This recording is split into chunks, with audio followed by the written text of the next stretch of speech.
Hey, this is Austin Bach, and today we're bringing you some standard action on Magic Online, and we are building around God-Pharaoh's Gift a little bit.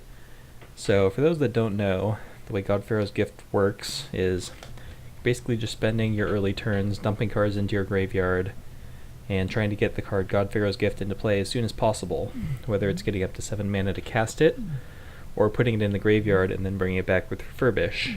And then once you have it in play, you just get to reanimate one of your creatures every turn, and generally that's enough to win you the game. So versions of this deck that have been doing well in the past are mostly blue-white centric, and they involve creatures like Minister of Inquiries and Thraben Inspector, just sort of, digging through your deck, trying to fill the graveyard as fast as possible. And they also play often Gate to the Afterlife, which can tutor out the God-Pharaoh's Gift once you have enough creatures in your yard. But we're going a little bit of a different direction. We've incorporated red for Cathartic Reunion and Lightning Axe, additional discard outlets, also cheap removal, and just a way to dig through your deck faster. So this not only gives you some more early interaction in the form of the cheap removal of Lightning Axe, it also gives you some card draw power just to increase the early speed and velocity of your deck.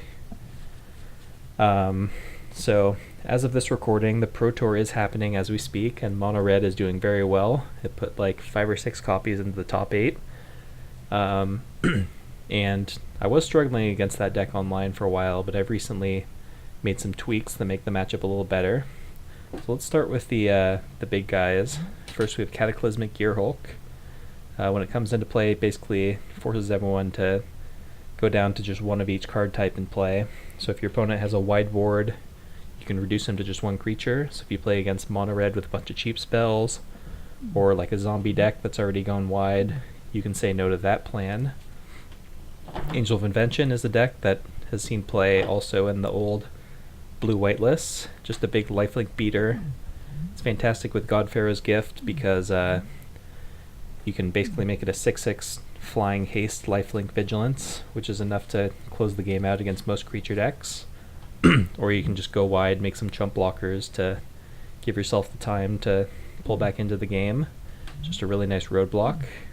We're also playing Noxious Gearhulk, which might stick out like a sore thumb because it's a black creature and we have no ability to cast it, but we have lots of discard outlets.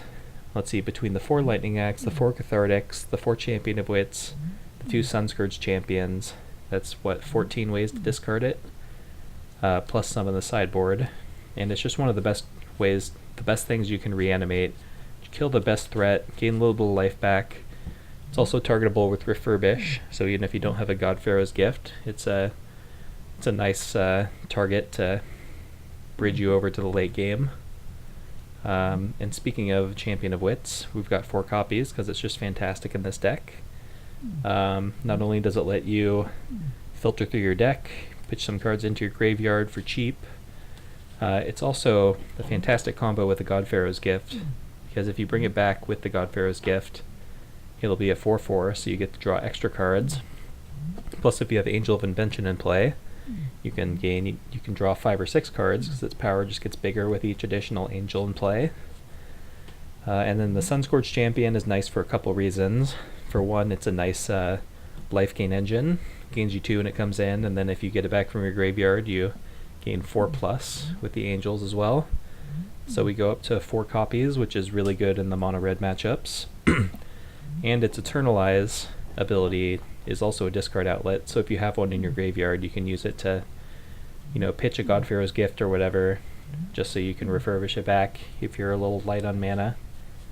So it, not only is it's like a main deckable way to beat mono-red that's not embarrassing in other matchups. Then Strategic Planning to round it out. Just it's almost like a draw 3 because it puts the additional cards in your graveyard rather than on the bottom of your library or whatever. So it's just really nice card selection. One card we're not playing is the Gate to the Afterlife, as I mentioned, because we've trimmed down on the number of creatures a bit, so it's pretty hard to get this to activate. And I think this is just a bad card in general. It doesn't affect the board. It's really bad when you're behind, and I don't think it's consistent enough to go get the God-Pharaoh's Gift in this version of the deck. So I opted for more of a consistent package rather than going for full-blown combo with like Minister of Inquiries. Looking at the sideboard, the additional Sunscorched Champions, as I said, some extra removal, which I think is a big reason for a big draw to red to help you with the aggressive matchups, because the metagame is pretty aggressive right now. Some counter spells if we play against control. Fortune's Favor is one I'm pretty excited to try out.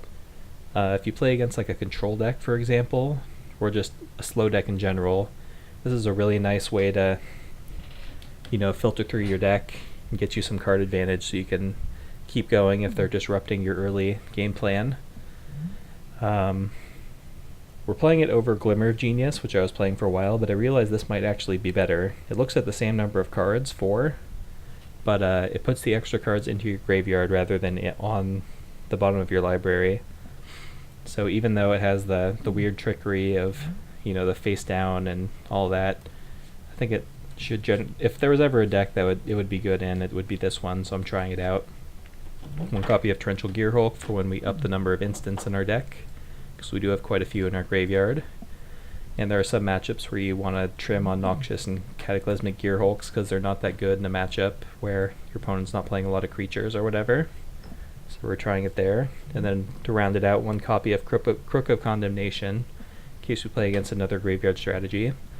It's a little annoying that it does exile your graveyard as well, but you can just use the first ability to disrupt your opponent if we're playing like a mirror match or playing against Emerge or something. It should have enough utility to get the job done.